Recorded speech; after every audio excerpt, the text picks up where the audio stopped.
1969 was a notable year, the founding of the NHLSA, rock and roll's darkest hour, and the space program's finest hour, one small step for man, one giant leap for mankind. Mark Stevens shared these archival documents with me. A walk down memory lane for sure. Most of these folks were both customers and friends. I would have bet anything that the first equipment show actually took place in 1969. And clearly I would have been dead wrong. Thanks, Mark.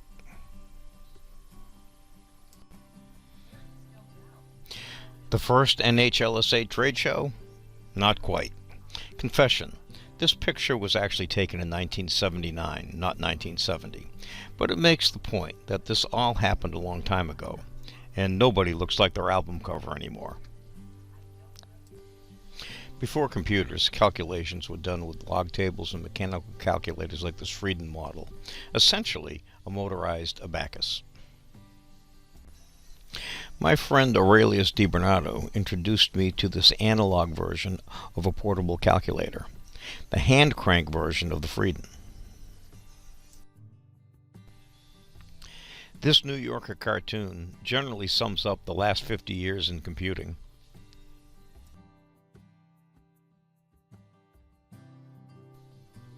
The P101 was first introduced at the 1964 New York World's Fair. It cost $3,850 when I started working with it in 1967, roughly $25,000 in today's dollars. It had 240 bytes, not kilobytes, not megabytes, bytes. That's about $1,000 per byte in today's dollars.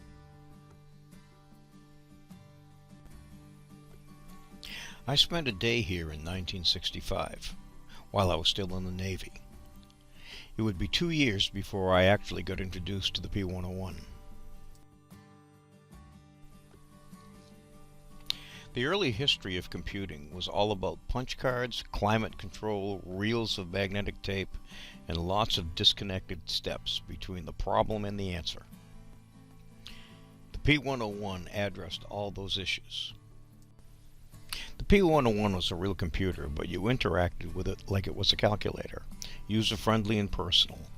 Everybody loved the space program, and NASA loved the 101. In addition to these guys, I also recall both Victor and Wiley had devices that tried to compete with the P101, but none really did. It was the dominant desktop computer for several years.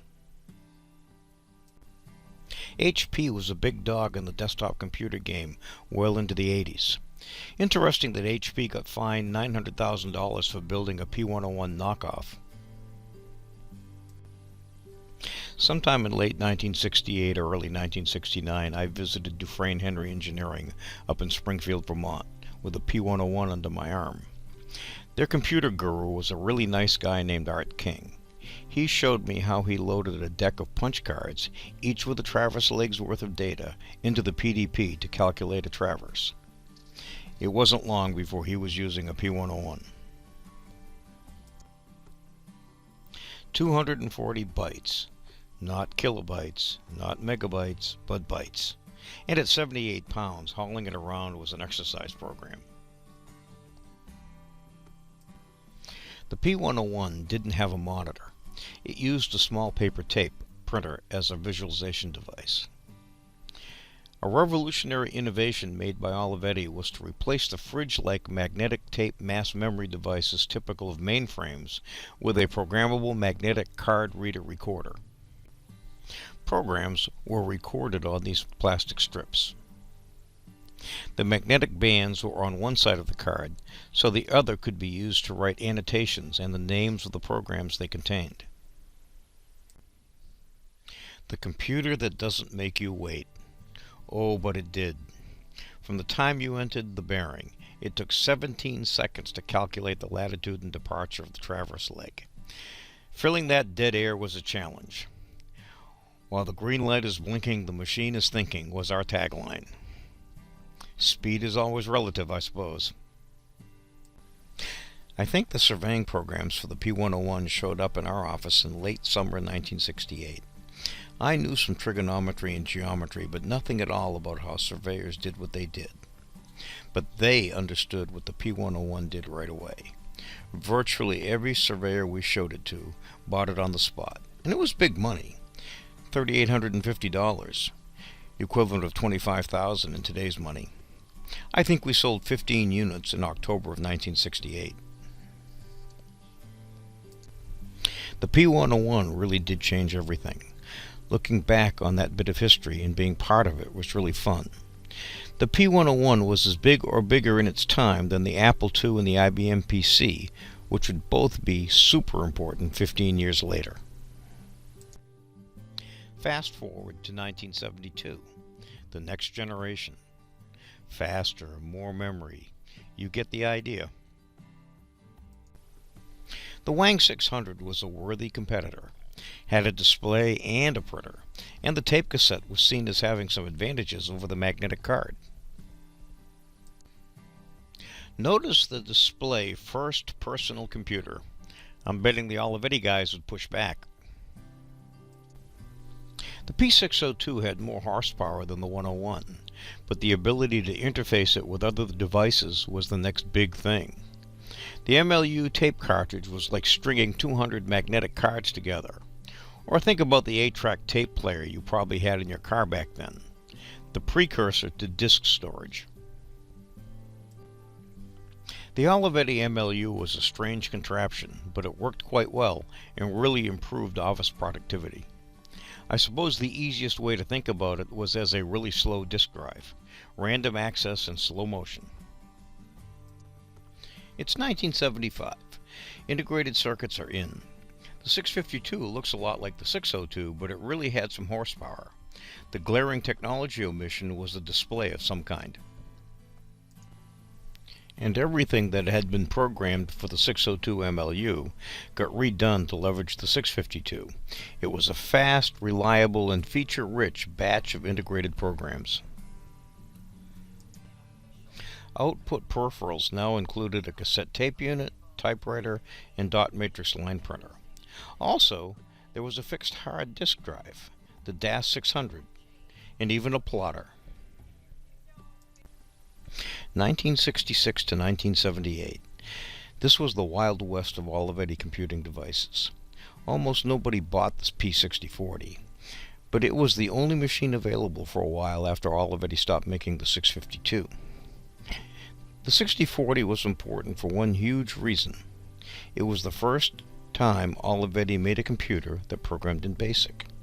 And a really bright Olivetti employee that I am sure you never heard of, Dennis Enright, actually converted all the P652 surveying program code to BASIC, so the same programs would run the same way on the 6040. This becomes important in the next chapter. The Graveyard Tour. The late 70s into the early 80s defined a time when all the familiar brands more or less exited stage left. Olivetti, Wang, and HP all had diminished to minimal market presence as it related to surveying. A supplier vacuum brought on by major technology change and different market focus. Remember a minute ago we talked about the P6040 surveying programs being written in BASIC? Well, guess what? The Apple II could be programmed in BASIC. This project ground on for almost a year. We actually started the conversion on some other odd computer I don't remember the brand of, but eventually we got to the Apple II. And lots of late nights, cartons of cigarettes, gallons of caffeine. Names to drop: Paul Bastarak and Billy Tassinari. Without them, I don't think Benchmark would ever have seen the light of day. Timing is everything, as they say, and Benchmark became real at just the right time. Choices were few. A majority of the surveying user base was familiar with the Olivetti numeric command system, and since Benchmark was derived from that code base, the transition was pretty easy, and the advantages of a video screen to see what you were doing were obvious. Benchmark took off fast and was hot for a long time. It was a bit of a repeat of the P101 phenomenon. The Benchmark run with Apple and its clones like the Franklin lasted into late 1983. By then, Apple was focused more on the Mac. The Apple II was becoming a legacy device, and Franklin was fading. Everybody knew the IBM PC was the new standard. We saw that coming early, and had a version of Benchmark ready to go on the IBM platform. At the same time, along came AutoCAD. An engineer we met at the Pennsylvania Land Surveyors Show told us about AutoCAD and what a natural fit it would be to connect Benchmark and AutoCAD together. We signed up right away and soon had a crude connection to send Benchmark data to AutoCAD. The beginning of the next profound industry change. AutoCAD drove investment in ever more powerful computers, plotters, digitizers, serious collections of expensive technology. IBM was only in the PC business for 6 years. They started the phenomenon, but in the end got run off the field by more nimble and creative competitors. And it is worth a look at all the versions of DOS, CP/M, and Windows that came and went in almost no time. It seemed like every week there was something new, and something else went away. A lot of surveying offices still have their Benchmark documentation, but the reality is that we stopped developing on Benchmark in the early 90s. It looked like Windows was going to be the operating system of the future, and re-engineering Benchmark to be a Windows product simply didn't look like it would have any kind of payback. We did miscalculate the staying power of Benchmark, albeit it would be some years before that became apparent. In 1984, the NHLSA made me an honorary member. This still hangs on my office wall and means a lot to me. DCA Engineering came on the scene in the mid-80s, building what became a robust set of design applications that ran inside of AutoCAD. Before long, most everyone in the surveying and civil engineering community was using some flavor of DCA and AutoCAD.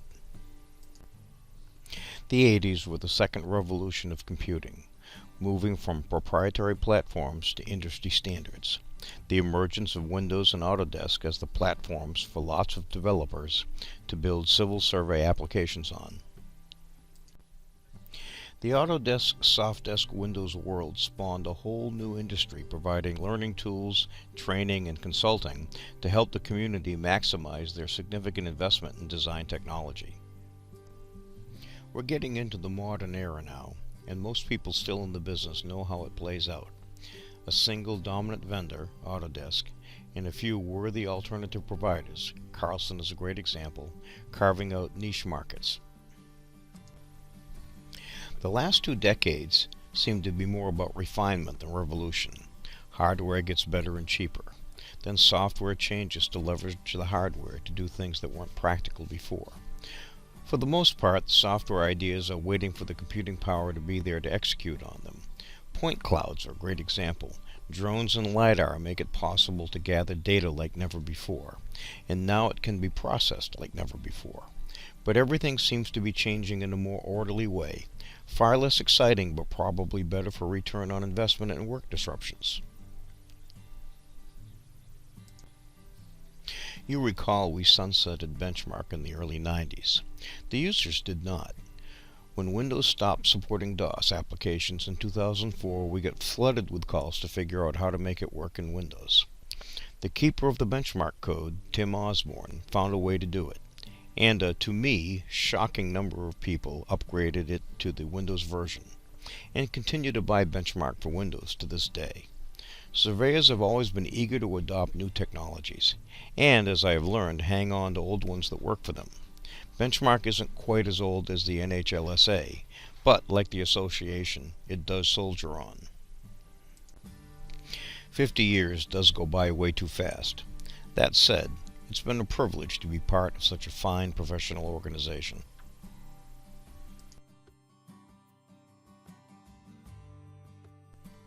The P101, for all its virtues, sounded like a cement mixer when it was running.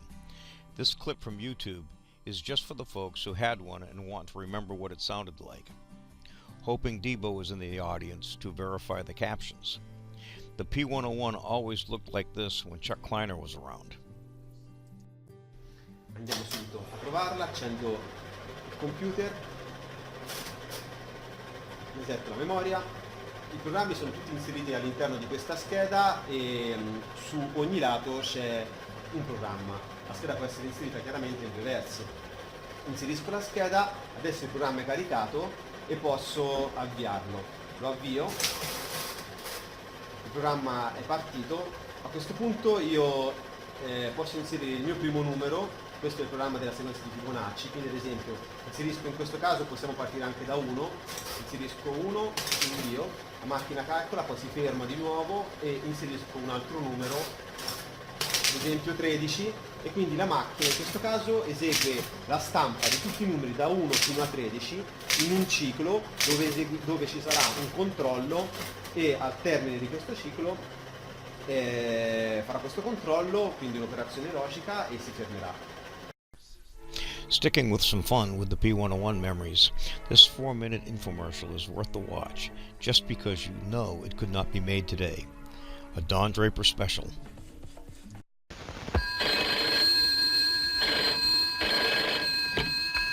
Mr. Johnson, this is the computer center. So sorry to call you this late, but the computer is available if you want to get your urgent work done. This man is working against time, computer time. Why? Because there are not enough computer facilities available today. So important research projects can't get off the ground. Some computers are fully booked for months ahead. Highly paid men and women have to spend hours on routine computations. Until today. Today, these expensive and frustrating delays are no longer necessary.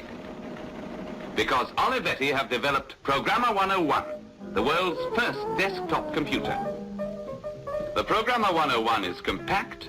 The Programmer 101 is portable.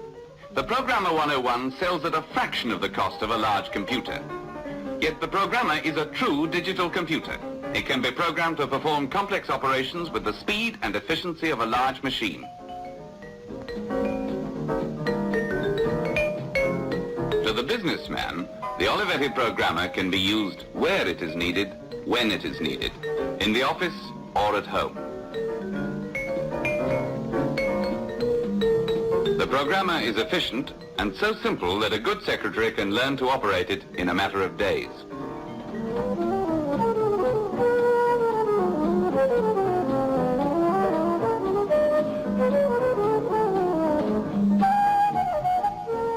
To the civil engineer, the Programmer means that long and difficult computations can be carried out immediately on site. For the Programmer is robust, easily transported and easily set up.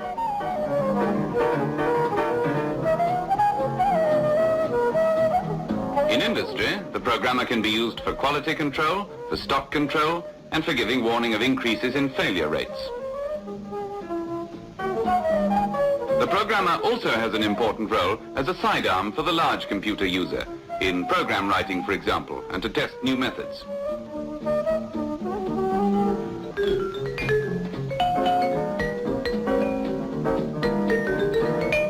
In commerce, the Programmer has many uses. Here, for example, is a family about to buy a new house. The Programmer can be used to compute the mortgage repayments, interest rates, and the life assurance statistics. This secretary is selecting one of the basic categories of program from Olivetti's vast library.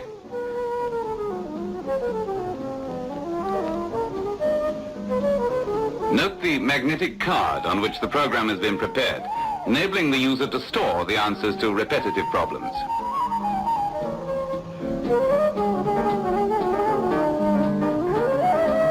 The low cost and versatility of the Programmer make it ideal for students specializing in computer technology. Even a small technical college can afford to equip itself with a Programmer 101 laboratory.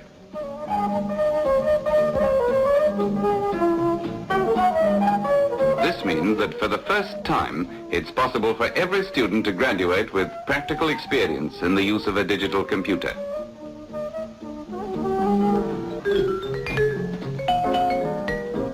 The Programmer 101 offers unlimited possibilities in research and science. Whilst there are computations that call for a larger machine, many, perhaps indeed all, the established mathematical operations used by scientists can be performed on the Programmer, quickly efficiently and at much lower cost than with any other computer. On the stand rail from Altridon. The programmer won't pick the winner for you, but it will settle complex betting calculations quickly and easily. Katerina racing in the lead on the rails nearest to us. Altridon is a close second, then Lucas Land and Queen the Troops towards the outside. Starboard watch is improving fast on the outside. Vibrant. This, then, is the Olivetti Programmer 101, the world's first desktop computer. Take a look at one in action.